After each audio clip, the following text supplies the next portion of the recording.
Hello everyone, कैसे हो आप लोग। आई होप आप सभी बहुत अच्छे होंगे, स्वस्थ होंगे और मस्त होंगे।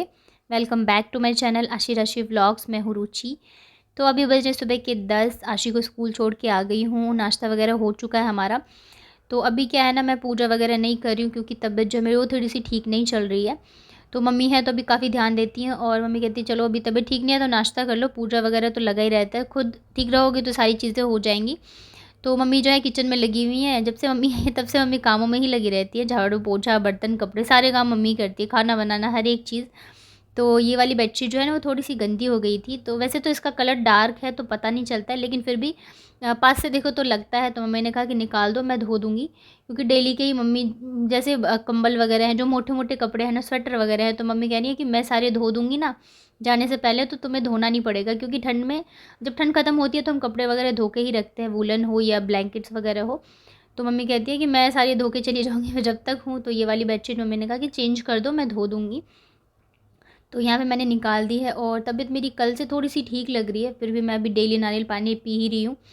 और जो अनार वगैरह सारी चीज़ें मैं कर रही हूँ, तो मुझे थोड़ा सा ठीक लग रहा था, तो मैंने कहा चलो मैं बेडशीट वगैरह चेंज कर देती हूँ, हल्का फुल्का जो काम है वो कर देती हूँ। और मेरी आदत क्या है ना, मैं सारे काम बहुत ज़्यादा स्पीड में करती हूँ, तो इस वजह से भी मुझे थोड़ी सी प्रॉब्लम हो जाती है। जिसको बीपी लो है ना, उसे ना तो झटके में उठना चाहिए, जैसे आप लेट रहे हो ना तो आप कभी भी झटके में नहीं उठे, आराम से बैठ के फिर उठना चाहिए।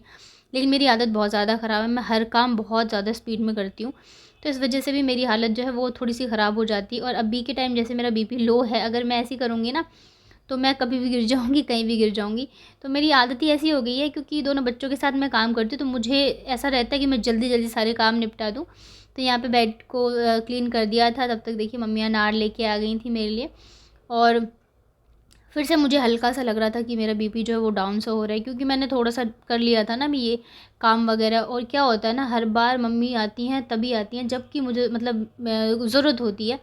जैसे बच्चे बीमार हो या मैं बीमार हूँ तो तभी मम्मी आती हैं, क्योंकि अकेले करना फिर मुश्किल हो जाता है, तो मैं फिर मम्मी को बुलाती हूँ। तो इस बार भी यही हुआ है, दोनों बच्चे बीमार थे तो मम्मी आई हैं। और इस चक्कर में क्या होता है, मम्मी को मैं ना कहीं कभी घुमा पाती हूँ, ना उनके लिए कुछ कर पाती हूँ। तो मैंने पता है इस बार सोचा था कि बच्चे अगर ठीक हो जाएँगे ना तो मम्मी को मैं कहीं न कहीं ज़रूर लेके जाऊँगी। लेकिन अभी देखिए बच्चे ठीक हुए हैं तो फिर मैं बीमार पड़ गई। तो मुझे बहुत ज़्यादा अफ़सोस हो रहा था कि मैं हर बार का यही होता है कि मैं कहीं भी नहीं लेके जा पाती हूँ मम्मी को। तो अभी भी मेरी तबीयत जो है ना वो ठीक नहीं है, मतलब मेरी हिम्मत नहीं हो रही थी कि मैं लेके जाऊँ, तो मम्मी मना भी कर रही थी कि नहीं। पास में एक मॉल है तो मैंने सोचा चलो मैं वहाँ लेके चली जाती हूँ, पास में ही है तो घुमा दूँगी थोड़ा-सा। और कल क्या है ना, आशी की छुट्टी है, तो फिर टाइम नहीं लग पाएगा और परसों शायद ये आ जाएँगे।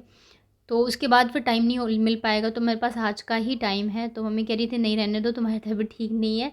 और अभी तो हम लोग नहाए धोए भी नहीं थे, बस ऐसे ही लगे हुए हैं। तो मैंने कहा नहीं, मतलब मैं ठीक हूँ। मैं झूठ का ऐसे बोल रही थी कि मैं ठीक हूँ, क्योंकि अगर मैं बोलती ना मेरी तबीयत ठीक नहीं लग रही है तो फिर वो जाती नहीं। तो यहाँ पे मम्मी कॉफ़ी लेके आई थी और मैं ना नारियल पानी पी के आ गई, चॉकलेट खा मतलब लेके आ गई थी। मुझे बस ये था कि मैं कैसे भी करके लेके जाऊँ। और ऐसे करते-करते लगभग बज गए थे 11 और मुझे 1 बजे से पहले ही घर आना था, क्योंकि आशी को स्कूल से लेके आने का टाइम हो जाएगा। तो इस वजह से मैं मम्मी से कह रही थी बस आप तैयार हो जाओ जल्दी से। तो मम्मी कह रही थी सारे काम पड़े हैं, तबीयत भी ठीक नहीं है तुम्हारी। मैंने कहा कोई बात नहीं, सारी चीज़ें काम वगैरह देखिए चलता ही रहता है। अभी अगर ये नहीं है ना तो ये रहता है कि कोई काम अगर लेट भी हो जाए तो कोई दिक्कत नहीं है। जब हस्बैंड रहते हैं तो थोड़ा-सा टाइम टेबल का रहता है। सुबह ऑफ़िस जाते हैं तो उस हिसाब से करो, फिर शाम को आते हैं तो फिर सारी चीज़ें रहती हैं। लेकिन अभी जैसे हम लोग ही हैं तो इतनी जो भी मन करे कुछ भी बना लो, कुछ भी खा लो, टाइम का कुछ भी नहीं रहता है। तो वही मैं मम्मी से बोल रही थी। और मम्मी को कुछ-कुछ चीज़ें भी लेनी है, तो जहाँ मैं लेके जाऊँगी ना वहीं पे डीमार्ट है, जहाँ से हम लोग मंथली ग्रोसरी वगैरह लाते हैं।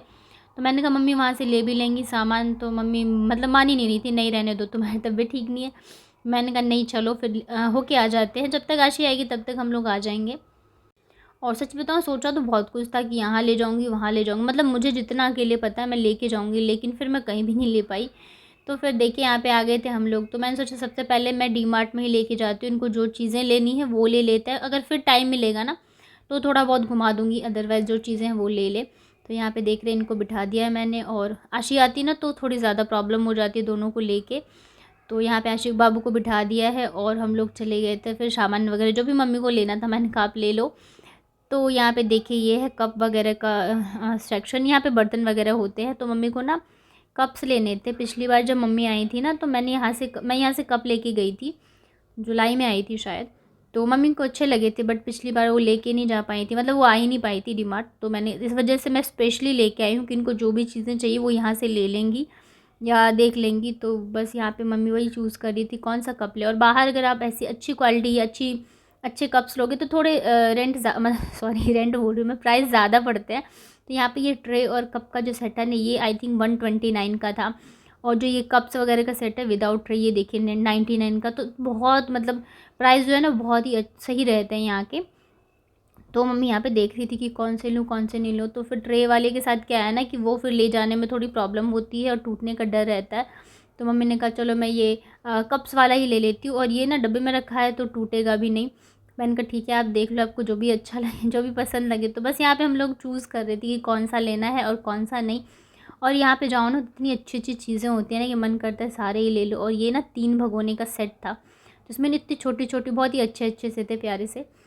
तो बस हम लोगों ने लिया नहीं, क्योंकि अभी मेरा भी बजट है जो थोड़ा सा हिला हुआ है। और ये वाला जो कद्दूकस है ना छोटा सा, ये मैं मम्मी को दिखा रही थी कि मम्मी देखो यही वाला, और ये 39 का था शायद। बट अभी लेना नहीं है मुझे, क्योंकि मेरे पास है। अब देखिए ऐसे शौक़ के तौर पे लेंगे ना तो बहुत सारी चीज़ें ले सकते हैं, लेकिन जो चीज़ें हैं तो उसमें पैसे वेस्ट करने का कोई मतलब नहीं निकलता है। अगर आप महीने में 1-1 रुपये डेली खर्च करते हो ना तो 30 रुपये खर्च हो जाते हैं, और महीने में अगर 1-1 रुपये डेली बचाओगे ना तो 30 रुपये सेव हो जाते हैं। तो हम लोग घर आ चुके हैं, और ये देखिए 1 बजे तक हम लोग आ गए थे। और यहाँ पे ना ये जो है ना इसमें थोड़ा सा मैं धोखा हो गया। क्या हुआ ना, यहाँ पे इसके बॉक्स पे लिखा था 40 रुपीज़ ऑफ, और मैंने पढ़ा कि 40 रुपीज़ का है ये। तो मम्मी ने ले लिया, जबकि ये 150 का है। तो मम्मी को इस चीज़ में मैंने घाटा करवा दिया। उसके बाद ये हैंकी लेके आई थी मम्मी, और मैं लेके आई थी ये बिस्किट, क्योंकि बिस्किट जो है ख़त्म हो गए थे चाय के साथ खाने के लिए। और ये मैरीगोल्ड जो होता है ना ये सही रहता है चाय वगैरह के साथ खाने के लिए। और मतलब मैं ज़्यादा चीज़ें नहीं लाई थी, मैं बस बिस्किट और रिफ़ाइंड ऑयल लेके आई थी, क्योंकि रिफ़ाइंड ऑयल भी ख़त्म हो गया था। अभी हम लोग लाए नहीं थे ग्रोसरी जब लेके आए थे, तो क्योंकि रखा ही था। अभी जैसे डेली कुछ ना कुछ बन जाता है ना तो थोड़ा सा कम था। और अभी गुलाब जामुन बनाने थे, तो इस वजह से भी मैं लेके आई थी। और ये देखिए मम्मी लाई हैं ये मेयोनीज़ का डब्बा। ये सारी चीज़ें ना काफ़ी सही रेट में पड़ जाती है डी मार्ट में। ये आई थिंक 84 या 64 का पड़ा था। उसके बाद ये लाई थी फेस वाइप्स, तो ये मेरे भाई को चाहिए तो ये उसके लिए लेके आई थी मम्मी। उसके बाद लेके आई थी काजू, तो ये इसका भी रेट काफ़ी सही था। आई थिंक 450 या 499 का पड़ा है हाफ़ केजी। तो बाहर से लो उसके अकॉर्डिंग तो सही था। और उसके बाद ये रिफ़ाइंड ऑयल तो मैं ही लेके आई थी मेरे लिए, घर के सामान के लिए। अभी लाए नहीं थे तो थोड़ी थोड़ी चीज़ें लाई। और ये लेके आई थी मम्मी कैसेरोल। तो वहाँ पे क्या है ना, जो मम्मी के पास है वो थोड़ा सा ख़राब हो गया और बहुत ही बड़ा है। तो मम्मी कह रही थी मुझे 2 लोगों के लिए ही चाहिए, मम्मी और भाई के लिए। तो इस वजह से छोटा सा लिया है, बहुत ही क्यूट सा देखने में लग रहा था ये। और ये आप सफ़र के लिए भी यूज़ कर सकते हो, सब्ज़ी वगैरह लेके जाओ। और तो बहुत ही अच्छा सा था। तो ये एक लेके आई थी मम्मी, मतलब जो जो चीज़ें थी ना उनको लेनी बहुत ज़रूरी, तो वो चीज़ें वो लेके आई हैं। लेने को तो बहुत सारी चीज़ें थी, लेकिन ले जाने में प्रॉब्लम हो जाती है। उसके बाद यहाँ पे लिया था मम्मी ने ये टाटा टी। वहाँ पे क्या है ना, मम्मी बाहर जा नहीं पाती हैं, घर के काम होते हैं, फिर भाई का ऑफिस होता है, छुट्टी होती है तो फिर उसकी अपने खुद के प्लान्स होते हैं, तो वैसे भी जा नहीं पाती है मम्मी। तो इसलिए मैंने कहा आज तो मैं लेके जाऊँगी, चाहे कोई काम हो या ना हो, या मेरी तबीयत ख़राब हो, कुछ भी हो। सच बताऊँ मुझे डर लग रहा था कि कहीं मुझे चक्कर वक्कर ना आ जाए, लेकिन बस मैं घुमा के ले आई तो मुझे बहुत ज़्यादा सुकून मिला कि चलो मैं एक चीज़ तो कर पाई। और ये देखिए ये वाला कप लेके आए थे हम लोग, बहुत ही प्यारा सा लग रहा था, इसका डिज़ाइन अच्छा है। और बाबू भी देख रही है कैसा है कैसा नहीं। तो यही छोटी मोटी चीज़ें जो है वो मम्मी लेके आई थी, ज़रूरत की चीज़ें जो बहुत ज़्यादा ज़रूरी थी। और अगर टाइम होता तो मैं अच्छे से घुमा पाती, लेकिन टाइम बिल्कुल ही नहीं था। वहाँ पहुँचते पहुँचते 11:30 बज गए थे, और फिर 1 बजे तक घर आना था, क्योंकि फिर 1:30 बजे आशी को स्कूल लेने जाना होता है, इस वजह से। तो बस भागा दौड़ी करके हम लोग आ गए। और यही सारी चीज़ें हैं जो मम्मी लेके आई हैं, ज़्यादा चीज़ें नहीं लाई थी। तो उसके बाद खाना बनाने का टाइम था। तो खाने में ना मतलब बहुत ही सिंपल सा हमने सोचा कि बनाते हैं। तो थोड़ी सी बीन्स पड़ी थी, आलू और प्याज, तो मैंने कहा इसकी ना भुजिया बना देती हूँ मैं, बहुत ही अच्छा लगता है खाने में। तो जब तक ये बन रहा है तब तक मैं बना लेती हूँ तीसी की चटनी, यानी कि अलसी की चटनी। तो यहाँ पे मेरे पास अलसी का पाउडर रखा हुआ है।